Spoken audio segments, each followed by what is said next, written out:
Celtics Talk Podcast is presented by 24autogroup.com. 11 locations across New England.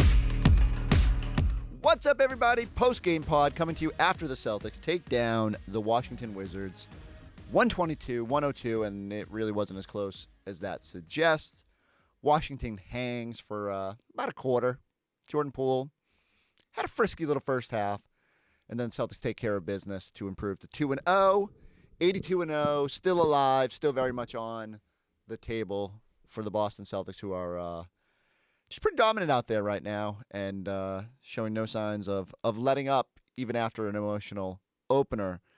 I want to start here, though. About the biggest hindrance the Celtics faced all night was a couple of beer spills near midcourt that delayed the game. Once they sort of weathered the initial Jordan Poole outburst, they dominated this game. Jayson Tatum had it going. At one point, really kind of sparked the comeback with his three-point shot. Got cold from there. Still finished with, another double-double night and was really good out there. But what I really liked was that the bench contribution. You know, we'll get eventually to the Pistons, but I was thinking about it today going into before the season. Jaylen Brown was on our air, and he was talking about, there's going to be nights where we go into, and he said Detroit, so, Saturday night. But the Wizards are another comparable team there.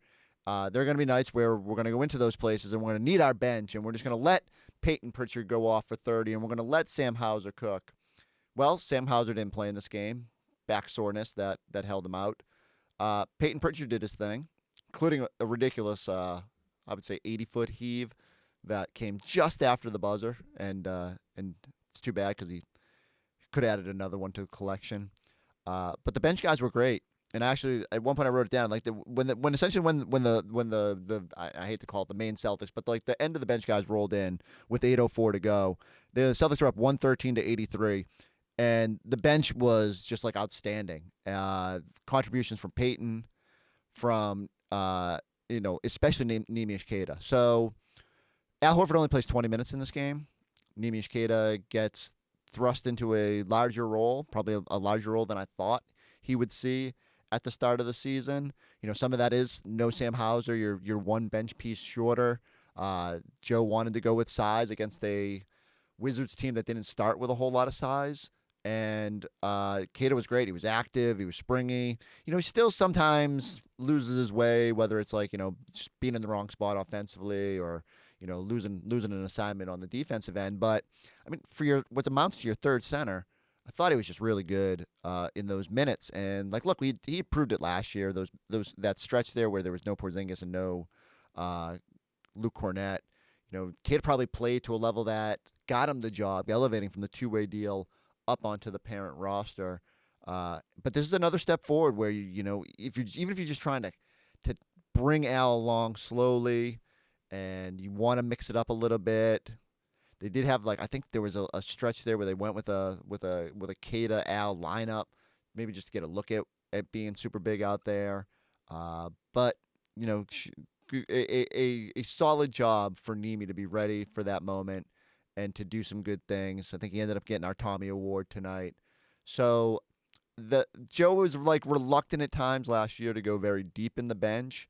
Has the luxury this year when you're up 30, you can roll in a Baylor Shireman and get him his first NBA bucket. You can throw J.D. Davison and Drew Peterson out there while they're still around the team before the G League season kicks off. And I do think they'll against the better teams in the league, they will not go too deep there, but you do need to get those guys ready to be pinch hitters, to be ready for those moments. And so, as JB hinted, it's not a bad situation when the starters can kind of throw the keys to those other guys, and there's really no downshift in how they play. I think the other interesting thing I'll bring up here, Peyton Pritchard was sporting a pair of Jaylen Brown 741 shoes. So I've been talking to Peyton before the season on media day, and one of the questions we were asking all the guys on the Celtics was, are you superstitious at all? And I was blown away because no one was superstitious. Like, literally every guy was like, no, I don't even care. Some people said they were a little stitious, but Peyton said his only thing has been, after a bad shooting stretch or a bad shooting night, he will change his shoes, which probably fairly common in the NBA. I think we all remember Isaiah Thomas's. Those shoes didn't have any buckets. He would change his shoes at halftime if things weren't going to Isaiah Thomas levels. But I think it's pretty funny that Peyton had a not so great first night, missing all those threes, missing the threes with a chance to get to the record. And what does he do? He goes on and puts on his buddy's shoes, gives first guys, at least I can say that I've at least noticed that is sporting JB's new kicks, and still throwing in heaves with them, still just fine out there. So very cool to see that Peyton supporting JB like that. I think we all know, again, those two really love going at it after practices and playing one-on-one against each other. JB gave a speech at Peyton's wedding over the summer, and Peyton was saying he crushed that. So I like when the guys are supporting each other. We see a lot of the coaches are wearing the JT threes, and Jayson Tatum always being pretty good about distributing his own shoe to teammates and the coaching staff. But neat to see Peyton lean into the shoe wear, especially when it doesn't even, and when it maybe only enhanced his play. I worried a little bit. Not that I thought the Celtics were going to downshift completely, but yeah, in the start of this game, and it's the season opener for the Wizards, and you're thinking maybe there'll be a little extra energy in that building. It was probably more Celtics fans than Wizard fans. At least that was the vocal majority at the end of the game. But the Celtics kind of weathered it, and then again, you just I don't know what the roadmap is to hang with them. You got to either hope they go ice cold, or you got to hit a barrage of threes.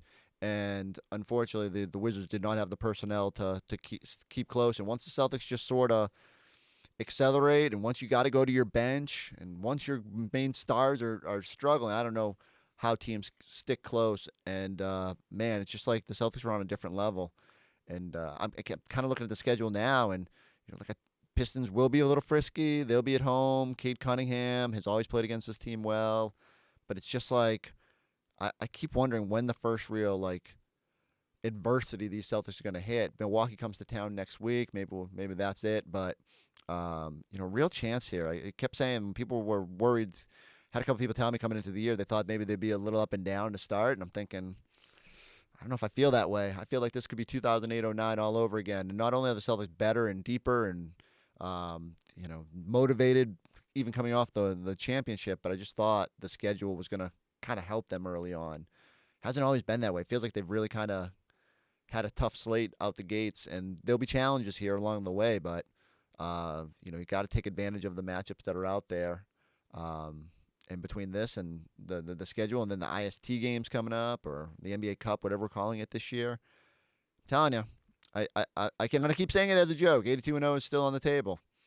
Then maybe they'll trip up one night. I'll say 81-1 is still on the table, because I don't feel like we're gonna move that number much. We won't be out of single digits until, I know it's pretty nice weather right now, but it feels like it'll maybe some of that spring weather will be back on its way before we're talking about 72-10 or whatever the case may be. So Celtics in a really good spot. Like I said, what a luxury that Jayson Tatum could take the fourth quarter off. He did show up at the podium wearing a Public Enemy shirt, and I don't know if that's just how the Celtics are feeling about the season and the way they're being viewed, and everybody kind of coming at them, the targets on them, but they're handling it perfectly fine through 2 games. See if they can keep it going. All right, here's more from our postgame show.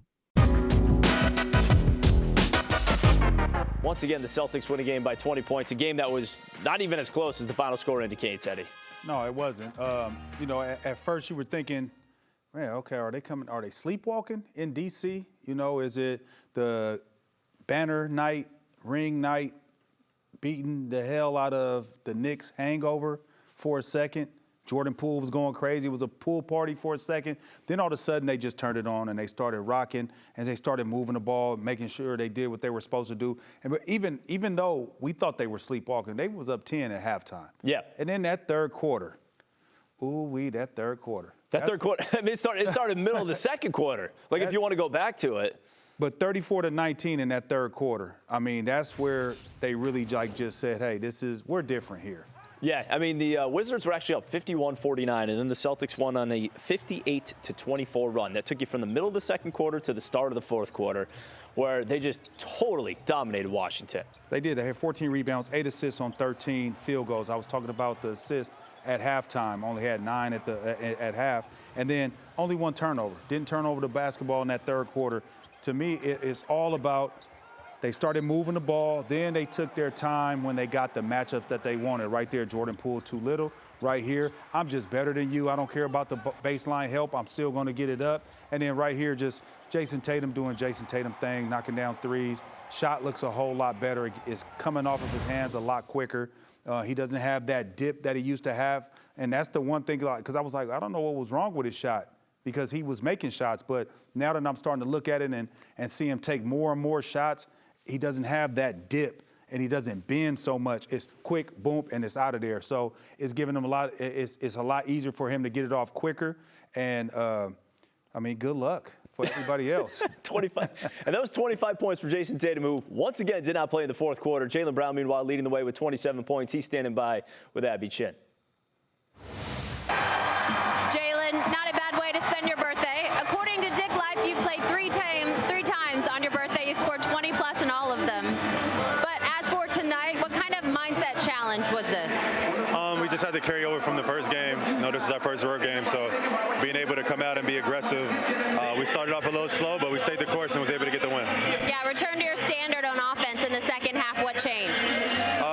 Good offense leads to good defense. I thought in the first half we got some bad shots, some missed layups.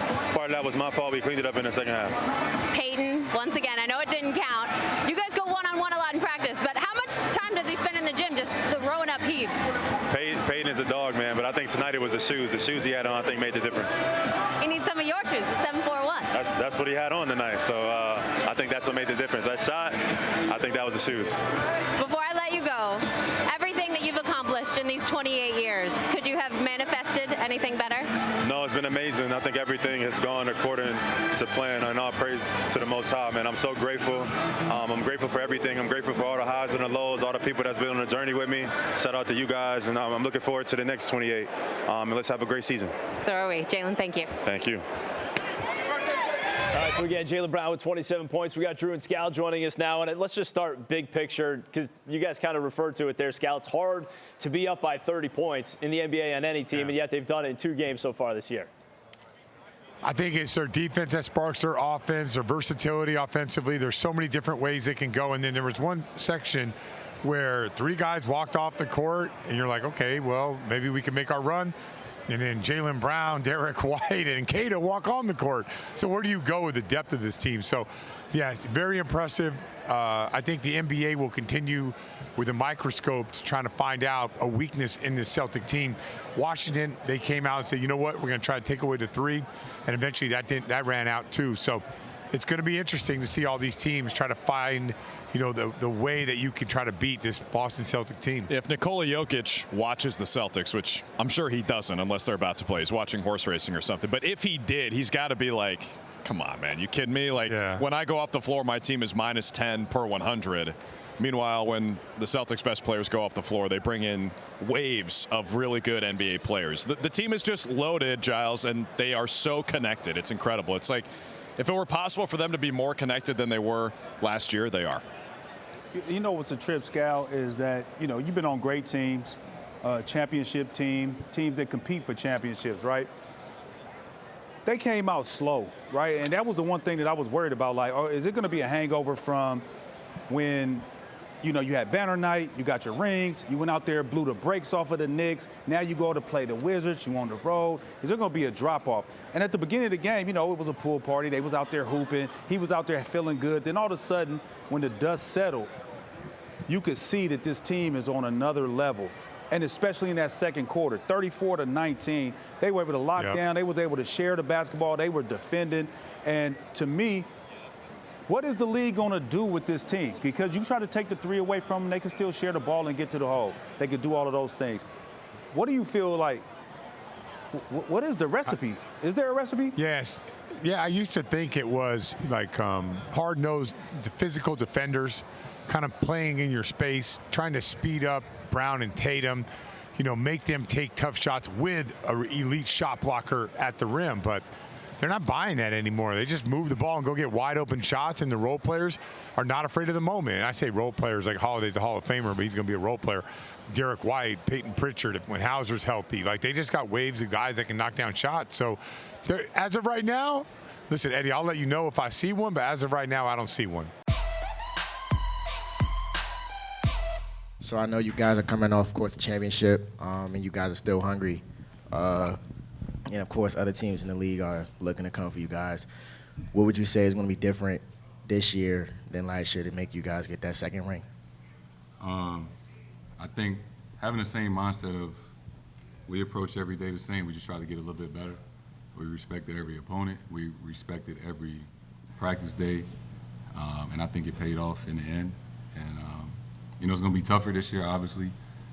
Human nature might play a part of, obviously, what we did last year and, having to fight that. But, I think we're on the right track. And as a team captain and leader going into Saturday, going to Detroit, what are your goals as an individual player and as a team to get the W? You want to finish out the road trip strong. And it's early in the season. Every team is excited. The NBA is full of energy right now. Expect the game to be tough, physical, fast-paced. I think it's going to be a fun one. Jayson, your passing to begin this year seems to really be making an impact. How has that part of your game evolved, or how have you worked on that game to reach this level in that area? It's something I've just been doing the last couple of years. I think I led the team in assists in the playoffs the last 2 seasons, so just making the right reads. We work on those things all the time in practice.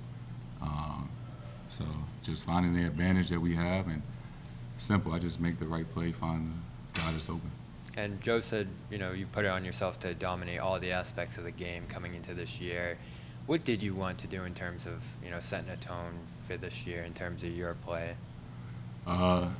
Just to kind of piggyback off that, continue to dominate on the floor and all the areas that stats show, and then all the areas that stats don't show. Being the best screener, cutting, creating advantages for my teammates, and obviously getting people involved and making plays and rebounding and things like that. Jayson, I'm pretty sure championships matter, so you want to win more. As an individual, how important is MVP to you?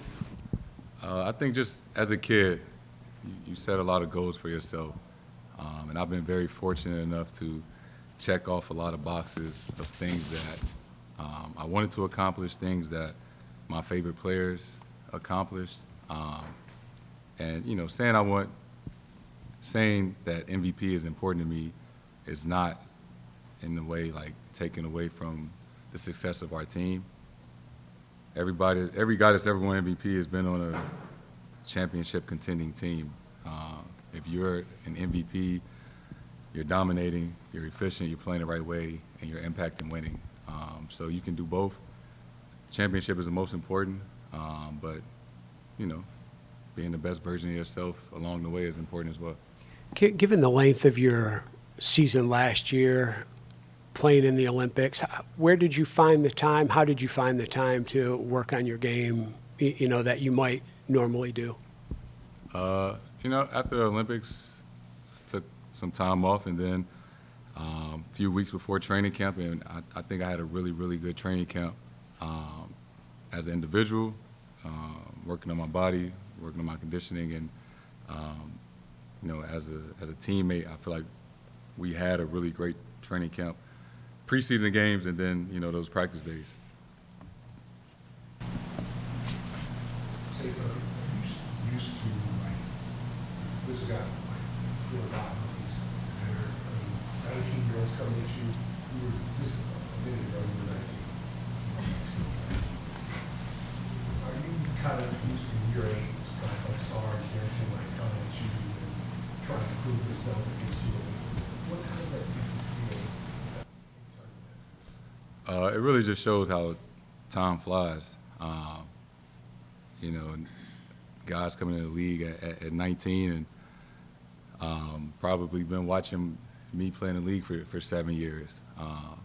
And, you know, I saw in perspective, I remember being a top 3 pick and coming into the league and playing against guys that I watched growing up, maybe guys that, you know, one of my favorite players or whatever. And I know as a 19-year-old, you just want to earn the respect of your peers and guys that you looked up to. So I know what it's like to be in their shoes.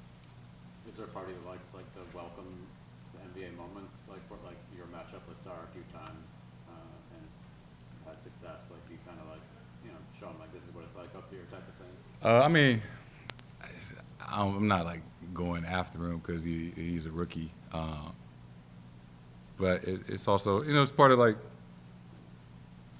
give a damn if you're 19 or you're 1. Like if you're on the court, you know, you treat everybody the same. And that's how it should be, right? You don't take it easy on nobody. Nobody took it easy on me, you know, when I was 19. That's how you get better, and it's part of the competition. All right, Saturday night, back at it on the road. Visit to the Pistons. Selfishly in my mind races to Little Caesars Arena. Some of the best food spread in the NBA. You know, they moved into that new arena, getting out of Auburn Hills, which was always like, you know, not a great arena.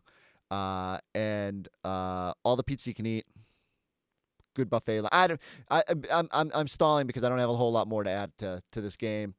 I do think like there's the Pistons have some young, intriguing parts. I think back to last season, came in here and gave Boston all they could handle when trying to break that record losing streak, and Celtics clearly didn't want to be that team that it got snapped against.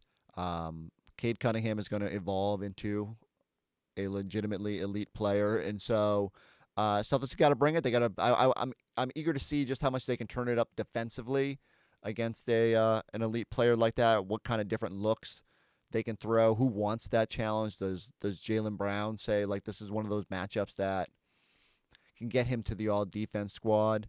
And so that's my big intrigue going into this one. We'll be back here after that game on the post-game pod. So go like, subscribe. Got this fancy new studio. Hope you're liking the video aspect of the post-game pods now. We'll catch you next time on the Celtics Talk Podcast.